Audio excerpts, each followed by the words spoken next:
le nombre de versets et de hadiths qui sont rapportés sur ça, sur ce sujet, ils sont très nombreux. D'où son importance.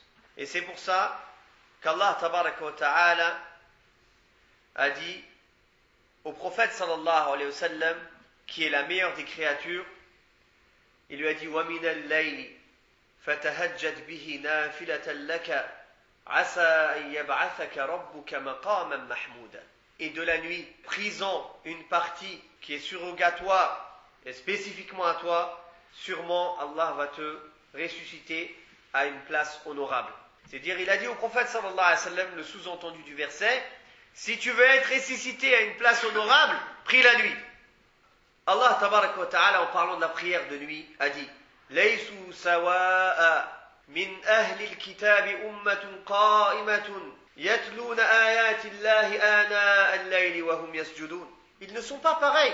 Certaines personnes des gens du livre qui priaient la nuit en lisant les versets d'Allah, une partie tout au long de la nuit, et ils sont en prosternation. C'est pas pareil, c'est-à-dire dans le sens, c'est pas pareil que ceux qui ne priaient pas la nuit. Allah tabaraka wa ta'ala dit aussi وَعِبَادُ الرَّحْمَنِ الَّذِينَ يَمْشُونَ عَلَى الْأَرْضِ هَهُنَا وَإِذَا خَاطَبَهُمُ الْجَاهِلُونَ قَالُوا سَلَامًا وَالَّذِينَ يَبِيتُونَ لِرَبِّهِمْ سُجَّدًا وَقِيَامًا. Allahumma ja'alna minhum. Et les serviteurs du miséricordieux, c'est-à-dire les serviteurs d'Allah, Allah Ta'ala, en parlant d'eux, il dit, ce sont ceux qui marchent sur terre avec modestie et tranquillement. Et si les ignorants leur parlent, ils répondent des paroles de paix, des bonnes paroles. Qalu salam, ils disent salut.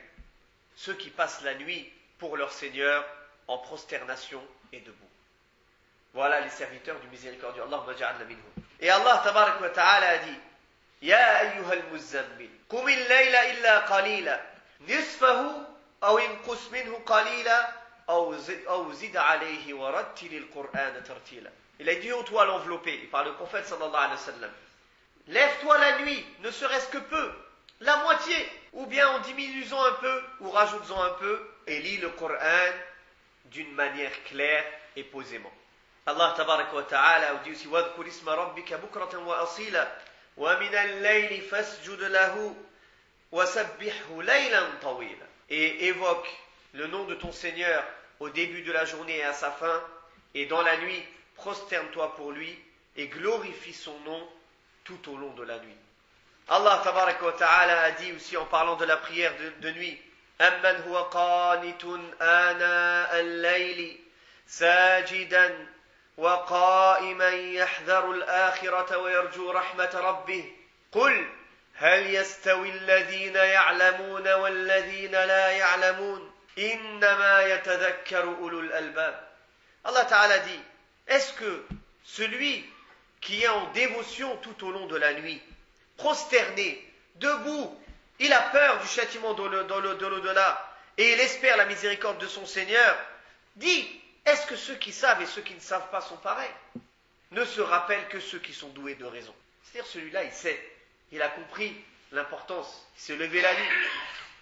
Allah tabaraka wa ta'ala dit, Innal muttaqina fi jannatin wa uyun آخذين ما آتاهم ربهم إنهم كانوا قبل ذلك محسنين كانوا قليلا من الليل ما يهجعون وبالأسحار هم يستغفرون. Certes, les gens pieux seront dans des jardins et des sources. Ils vont prendre ce que leur Seigneur leur donne, car ils étaient avant cela des bienfaisants. Et après Allah Ta'ala, il montre qu'est-ce qu'ils faisaient. Il ne dormait que très peu dans la nuit. Et au moment du sahur, c'est-à-dire juste un peu avant le fajr, il faisait l'istighfar, il demandait le pardon d'Allah tabaraka wa ta'ala. Et Allah tabaraka wa ta'ala a dit إِنَّمَا يُؤْمِنُ بِآيَاتِنَا الَّذِينَ إِذَا ذُكِّرُوا بِهَا خَرُّوا سُجَّدًا وَسَبَّحُوا بِحَمْدِ رَبِّهِمْ وَهُمْ لَا يَسْتَكْبِرُونَ تَتَجَافَى جُنُوبُهُمْ عَنِ الْمَضَاجِعِ يدعون ربهم خوفا وطمعا ومما رزقناهم ينفقون فلا تعلم نفس ما أخفي لهم من قرة أعين جزاء بما كانوا يعملون. Ne crois dans nos versets que ceux que quand on leur rappelle nos versets, ils s'effondrent en prosternation et ils glorifient la louange de leur Seigneur et ils ne sont pas orgueilleux. Après, Allah Ta'ala parle de ces gens-là. Leur côté fuit les lits. Le côté de leur corps, ils fuient les lits. Pourquoi? Pour prier. Ils invoquent leur Seigneur de crainte révérentielle et par espoir de sa récompense. Et ils dépensent de ce qu'on leur a octroyé. Aucune âme ne sait ce qu'on a caché pour elle comme plaisir des yeux en récompense de ce qu'ils faisaient. C'est-à-dire la récompense du Qiyam al-Layl, c'est caché auprès d'Allah Tabaraka wa Ta'ala. Personne ne sait. C'est quoi cette récompense-là qu'Allah Ta'ala a caché comme plaisir, comme délice pour les yeux en récompense de ce qu'ils faisaient. Ça, c'est les versets, il y en a beaucoup d'autres. En ce qui concerne les hadiths, An Abi Hurayrata radiyallahu anhu, ce hadith il est rapporté par Muslim et Tirmidhi et Abu Daoud, hadith sahih, a dit que le messager d'Allah sallallahu alayhi wa sallam a été questionné. Quelle est la meilleure prière après la prière obligatoire? Il a dit la prière au cœur de la nuit. Non. Selon Abdullah ibn Salam, que le prophète sallallahu alayhi wa sallam a dit, ce hadith rapporté par Ibn Majah, ou Ahmad, ou Tirmidhi, et c'est un hadith sahih. Ô vous les gens, répandez le salut, le salam, et nourrissez les gens, et liez les liens de parenté, et priez la nuit alors que les gens sont en train de dormir, vous rentrerez au paradis en toute sécurité, en toute paix. Dans un autre hadith rapporté par Abi Malik al-Ash'ari, le prophète sallallahu alayhi wa sallam a dit, ce hadith est rapporté par Ibn Hibban, hadith sahih. Tous les hadiths qu'on ramène dans les cours, bi'idhnillah, ils sont ou sahih ou hasan. On essaye, bi'idhnillah, sauf par erreur, de ne jamais rapporter un hadith da'if. Donc, Abi Malik al-Ash'ari a dit que le prophète sallallahu alayhi wa sallam a dit, il y a dans le paradis des chambres. On voit son extérieur de son intérieur. Et on voit son intérieur de son extérieur. Allah l'a préparé pour ceux qui donnent à manger, qui répandent le salam et qui prient la nuit alors que les gens sont en train de dormir. Dans un autre hadith rapporté par At-Tirmidhi ou An-Nasa'i, qui est un hadith sahih, Amr ibn Absa a dit que le prophète sallallahu alayhi wa sallam a dit, le moment où Allah est le plus proche de son serviteur, il y a des versions qui disent le moment où le serviteur est le plus proche d'Allah. Mais cette version, elle dit le contraire. Le moment où le Seigneur est le plus proche de son serviteur, c'est au milieu, au cœur de la nuit, vers la fin de la nuit. Donc si tu peux être parmi ceux qui évoquent Allah dans ce moment-là, fais-le. Dans un autre hadith rapporté par Abi Huraira, qui est un hadith sahih rapporté par Abu Daoud, An-Nasa'i, et Ibn Majah et Ahmad, le prophète sallallahu alayhi wa sallam a dit qu'Allah fasse miséricorde à un homme qui s'est levé la nuit et il a prié, et il a réveillé sa femme, et elle a prié. Et si elle a refusé de se réveiller, il lui a jeté un peu d'eau au visage. Et qu'Allah fasse miséricorde à une femme qui s'est levée la nuit pour prier, et elle a réveillé son mari pour prier, et s'il a refusé, elle a pris un peu d'eau, elle lui a jeté au visage. Dans une autre version, et cette autre version elle est rapportée par Abu Daoud et Nasa'i, le prophète sallallahu alayhi wa sallam a dit à la fin du hadith, s'ils se lèvent, eux deux, et ils prient 2 rak'at, Allah tabaraka wa ta'ala les inscrira parmi al-dhakirin Allah kathiran wa al-dhakirat. Allah les inscrira parmi ceux qui évoquent beaucoup Allah. Et Allah ta'ala, qu'est-ce qu'il a dit dans le Coran al-Karim en parlant de ces gens-là? وَالذَّاكِرِينَ اللَّهَ كَثِيرًا وَالذَّاكِرَاتِ أَعَدَّ اللَّهُ لَهُمْ مَغْفِرَةً وَأَجْرًا عَظِيمًا.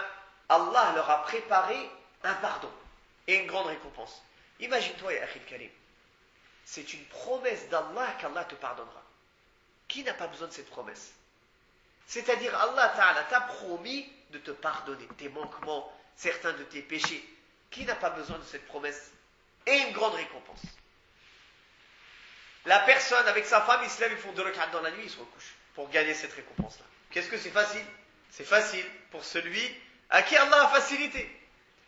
Mais nous qui vivons dans le luxe et dans l'aisance, et on mange beaucoup, et on parle beaucoup, et on dort sur des matelas tout mous, etc.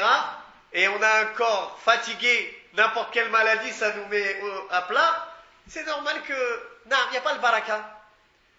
Mais, subhanallah, à l'époque, les gens, ils dormaient sur le hasir, des tapis d'osier, ils sont robustes, mashallah, et la nuit, après l'Isha, ils dorment directement, et au milieu de la nuit, tu entends tout le monde réciter le Coran. Si tu passes dans les rues de Médine, à l'époque du prophète, alayhi salatu wassalam, ou des tabi'in, ou des siècles qui les ont précédés, tu entends comme si c'était des ruches, des nids d'abeilles. Tout le monde en train de réciter, des maisons. Tu entends les gens réciter le Coran toute la nuit. Partout, si tu passais, tu entends ça. C'est pas comme ici, si tu passes, tu vas entendre des ronflements, ou la télévision, ou là, Allahu A'lam ce que tu entends. Naam. Un autre hadith, on va citer encore 4-5 hadiths pour vraiment comprendre la valeur de Qiyam al-Layl. Selon Abu Dhar, le prophète sallallahu alayhi wa sallam a dit 3 personnes, Allah les aime. Parmi ces personnes, il a dit une personne qui a voyagé avec les gens, quand les gens se sont arrêtés et qui sont à la fin de la nuit et qu'ils se sont endormis, plutôt que le sommeil est venu les chercher et qu'ils sont descendus pour aller se coucher, lui il s'est levé, il s'est purifié et il a prié en espérant la récompense d'Allah tabaraka wa ta'ala, en cherchant le visage d'Allah tabaraka wa ta'ala et en espérant sa récompense. Donc voilà une des 3 personnes qu'Allah aime, qui a gagné l'amour d'Allah tabaraka wa ta'ala. Ce hadith il est rapporté par Ahmed et Al-Tayalisi et c'est un hadith sahih. De même, le prophète sallallahu alayhi wa sallam a dit priez la nuit, car c'est l'habitude des gens pieux qui étaient avant vous. Et c'est une manière de s'approcher d'Allah tabaraka wa ta'ala. Et c'est une manière de t'éloigner des péchés. Quelqu'un qui prie la nuit, Allah ta'ala lui donne une force, comme le prophète sallallahu alayhi wa sallam, de s'éloigner des péchés et ça pardonne et ça efface les mauvaises actions. Donc regardez tout ce qu'il y a à gagner dans la prière de nuit. Dans un autre hadith, là où Ibn Omar radiyallahu anhuma a vu un rêve. Il l'a raconté à qui? À Hafsa. C'est qui Hafsa? Sa sœur. Qui était qui aussi? La femme du prophète sallallahu alayhi wa sallam. Il lui a raconté ce rêve pour qu'elle le raconte au prophète sallallahu alayhi wa sallam et qu'il puisse en avoir l'interprétation. Et Hafsa radiyallahu anha l'a raconté au prophète sallallahu alayhi wa sallam. Le prophète sallallahu alayhi wa sallam a dit Abdullah c'est quelqu'un de très bien, seulement si seulement il priait la nuit. Abdullah c'est quelqu'un de très bien, si seulement il priait la nuit. Dans une autre version, il a dit Abdullah c'est un homme pieux, si seulement il priait beaucoup la nuit. Et Salim, qui est le fils d'Abdullah, a dit après ce jour-là, Abdullah ne dormait que très peu la nuit. Après que le prophète sallallahu alayhi wa sallam lui a dit une fois, ça lui a suffi. Nous, combien de versets, combien de hadiths on a entendu. Ça aussi, c'est un témoignage du prophète sallallahu alayhi wa sallam qu'Abdullah ibn Omar, c'est un homme pieux. Donc ça c'est min manaqibi Abdullah ibn Omar. Ça fait partie des bonnes choses à énoncer sur Abdullah ibn Omar radiyallahu anhuma. Selon Umm Salama, elle rapporte que le prophète sallallahu alayhi wa sallam, il s'est réveillé la nuit, il était chez Umm Salama, et il a dit Subhanallah. Il a dit combien de tentations Allah a descendu cette nuit, et combien de richesses Allah a descendu cette nuit. Et en parlant des femmes, il a dit combien il y en a, ils sont habillés dans ce monde, elles seront dénudées le jour du jugement dernier. Non. En fait, il voulait réveiller sa famille. Il lui a dit ça pour la réveiller, Umm Salama, pour qu'elle prie aussi. Que cette nuit-là, elle demande à Allah en fait de la préserver min al-fitan, des tentations, et de lui donner toutes ces richesses qu'Allah tabaraka wa ta'ala est en train de descendre cette nuit-là. Et ça rejoint le hadith qu'on avait cité auparavant, qui parlait du fait de réveiller sa femme la nuit, ou la femme qui réveillait la nuit son mari pour prier Allah tabaraka wa ta'ala, pour faire 2 rak'at. Taïb. Dans d'autres hadiths sahiha, il a été rapporté que c'est une cause pour avoir une bonne santé. Si quelqu'un veut avoir une bonne santé, il faut qu'il se lève la nuit. En plus de toutes les vertus qu'on a vues là. Si je peux me permettre, un autre point qui est important. Si quelqu'un veut vraiment trouver la motivation de prier la nuit, en plus des versets et des hadiths qu'on a cités, c'est de lire la vie des gens pieux parmi les savants et les gens pieux parmi les musulmans.